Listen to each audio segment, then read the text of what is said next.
All right, so today I want to talk about how GameStop's short borrow rate is approaching 3%, right? The cost to borrow a share to short it is near 3%. It's about 2.88% or something like that I last looked. And that's pretty exciting to me, There's no definite correlation with short to borrow rate going up, and then that means, oh, the stock's going to the moon, it's guaranteed, here's the MOASS. No, obviously it's not that simple. That's not what I'm here to tell you today. And I'm not here to give you financial advice. I'm just here to give you my thoughts and opinions. But what I'm seeing going on is that if that short to borrow rate is going up, that means they're paying more or willing to pay more to short it, right? The cost to borrow the share and then actually go short it. So they're willing to pay more of an upkeep expense to make that transaction, right? So as that rate starts to go up, in theory, if the rate's going up, then it's more incentive to not short it and to cover your shorts, because you're going to be burning, right? Especially if the stock goes up, you're also paying a high borrow rate on top of it, right? So that's double trouble. So theoretically, that might push the market to start to turn in that sense, right? But again, there could be no correlation. It could be a total coincidence, but I'm watching it very closely, and I think it's interesting. The stock made a big move today. Ryan Cohen just tweeted on Friday, things are getting a little spicy again, heating up, cooking up a little bit. I think it's interesting, I mean, it could mean nothing. Again, I'm just watching it closely, and I'm just saying myself, it has me excited.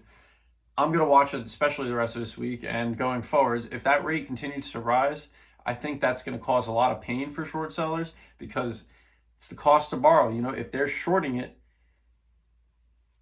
they have to borrow the stock. And that's what it is. Because when you're borrowing, it's on loan. And when you're shorting it, you have infinite risk. That's the whole thing in this, because if you're shorting it, the most you can make is if it goes to zero, right? The company goes absolutely bankrupt. But the most you can lose is infinite. If the stock price just keeps going up, you're just going to keep getting burned. Like, it's that simple.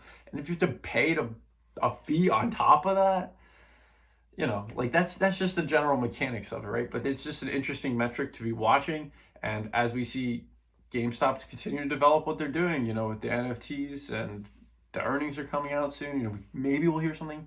Probably not too much on the earnings, but what I'm most excited about in the earnings is the one and only, the DRS number.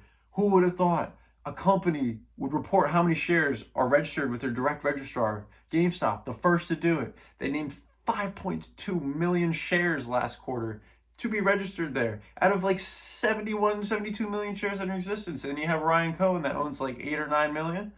That's a good chunk of them. Then you got institutions, insiders, and I think a big factor people don't even think about too, as GameStop begins to legitimize as a business and continue to grow their revenue, right? Like, we've seen them grow something such as their collectibles revenue, and that's how they're growing their top line revenue even before the NFT marketplace, right? And if they get involved with the metaverse, NFT marketplace, it's more excitement. And guess what? More big money, more institutional investment. Unless the short interest is so bad, the situation is so bad, nobody can really even go long, because they don't want the stock price to go up, because they know the potential of the damage to the entire financial system, right? Again, that could be, tinfoil hat. It might not be that bad. I don't know. I like to try and keep it honest. I think GameStop's going to go up a whole ton when it does eventually squeeze. But, we have to keep it honest. We have to evaluate the situation hand by hand. But I think, people don't really realize, but institutional buying could be a factor down the line, right? In terms of that actually want to go long, they're not even looking at the squeeze factor at all. They want to have certain ETFs, maybe want to have exposure to NFTs, for example, right? I think things of that nature will come in the future, and that also could be beneficial for GameStop. But, there's also the counter argument. Could that be not as beneficial, because we saw the ETF, I think it's like the bets ETF or whatever it is, like the Roundhouse meme ETF. Oh yeah, meme ETF. Yeah, whatever it was. They're probably shorting it through that, right? They're probably doing some kind of shorting through that ETF. And it's like great time. Oh yeah, everybody wants the meme ETF. Short inside of it. Who knows? I mean, again, this isn't financial advice, just my personal thoughts and opinions, but I think the GME borrow rate going up is very interesting, and I will definitely be watching the next quarter to see how many shares are DRS to computer share as a total, and then I will be watching that in comparison to the float and what the company's doing as a whole. And Short term, I'm excited about the borrow rate. Long term, super excited. So I don't even care that much about the short term. So if it doesn't work out, it is what it is. Again, there's probably no correlation, no definite correlation between the borrow rate going up and then the stock price just moving, right? So don't just definitely think that because, oh, the borrow rate's going up, it's to the moon. No, as we've seen from this whole saga, it's a process. It takes time.